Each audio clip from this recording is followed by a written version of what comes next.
Hi, I'm Garvin DeShazer, and today we'll be talking about the freedom that can come from being accepted as we really are, weirdness and all. Enjoy, because this is your daily inspiration.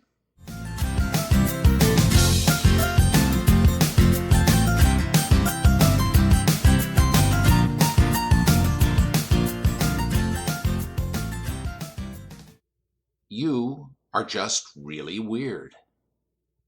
The words rang in her ears like thunder. Memories flooded in. The voices of all those who didn't understand her and had avoided her.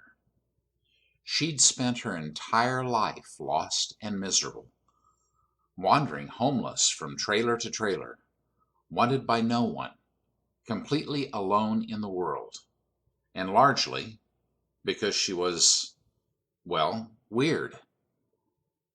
But now, here was someone sitting inches from her face using that same word, but with no hint of disgust or condescension. She knew, without a doubt, that he accepted her. Tears streamed down her cheeks, and a smile crept across her face. "I am weird," she said, "and I kind of like it." By the time Carrie got help for her life, she was at the end of her rope. For several years she had struggled to make connections and find happiness, and she was about ready to give up. "What can I do?" she asked her longtime mentor. "What's wrong with me?"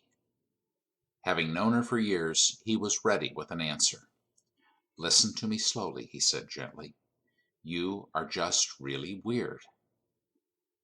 "I don't quite know how to take that," Carrie said. "It's just a fact," her mentor said. "You're not like other people. And for sure, that will make some people uncomfortable. They don't know how to interact with behavior not familiar to them. Well, too bad for them. You're odd, you're strange. Not bad, just different." The relief she felt was indescribable. "I never understood this until now," she said. "I always thought there was something really wrong with me." Carrie is one of many whose character traits have an unusual combination. Sometimes called outliers, they are those who outlie the norm, so much so that others regard them as peculiar and odd.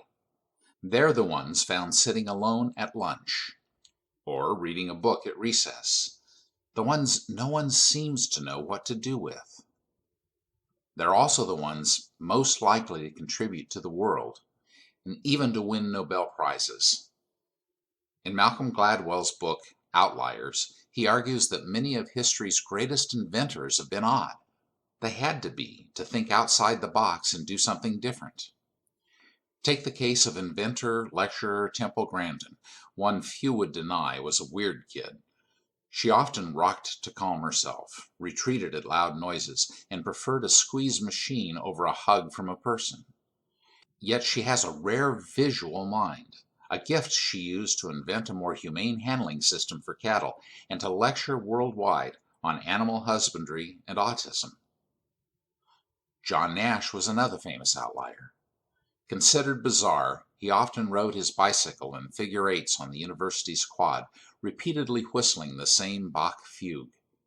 Yet his weirdness spawned the development of game theory, a mathematical model central to the study of economics, and for which he won a Nobel Prize. Outliers carry a heavy burden, but a great asset. They blaze through history in their fire of weirdness, leaving behind flames that ignite forests of change. They whip up bizarre ideas no one else has ever thought of before. They see things no one else sees, and they figure out surprising ways to turn their ideas into reality. In the case of Carrie, her success came not in invention, but in finding her niche. With her newfound confidence, she began searching for work. At first, she was hesitant even to apply for jobs, most of all for a managerial position. She questioned whether she could do it. "Well, what do you have to lose by applying?" asked her mentor. Good point, she thought. So she did apply, and to her amazement she got the job. Yet at work her self-doubt persisted. I cannot do this job, she thought. It's too far above me. It was a lie she had been told all her life. Can you do half of what the job requires? Her mentor asked. "Well, yeah, probably," she said. Well then, the other half, let the other managers teach you. They'll be all too happy to show off how brilliant they are. Carrie did what her mentor said. She still doubted herself, but she didn't give up. Then one day she called him, almost exploding with joy. "I flippin' love this job," she said, words she had never spoken in her life.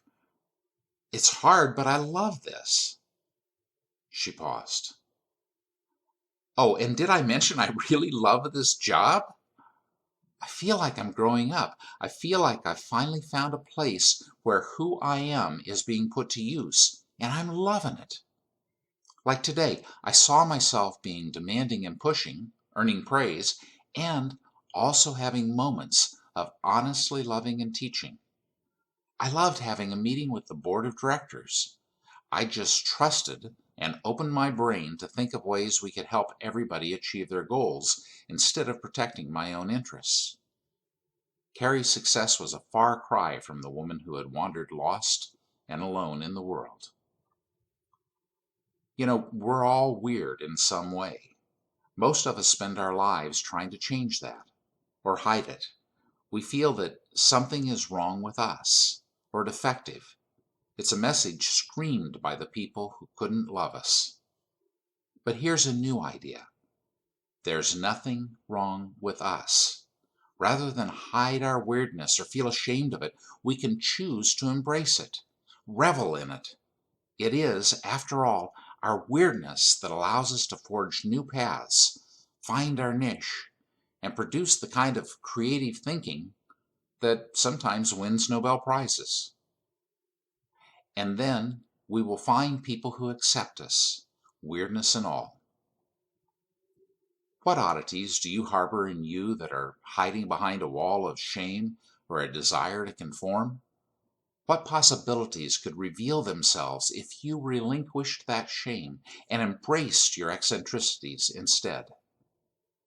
Will you say, "I am really weird and I like it," today? Thanks for listening.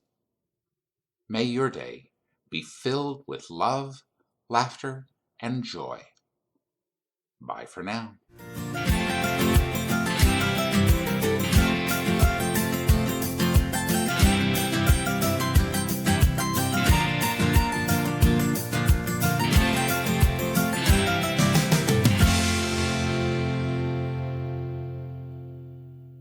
Hi, this is Scott, producer for the Daily Inspirations podcast. We hope you're enjoying these stories, and if you'd like more inspiration in your life, visit mydailyim.com. You can find weekend blog posts, sign up for our email update list, and you can let us know about an inspirational story you'd like us to cover. Or just say hi. We'd love to hear from you.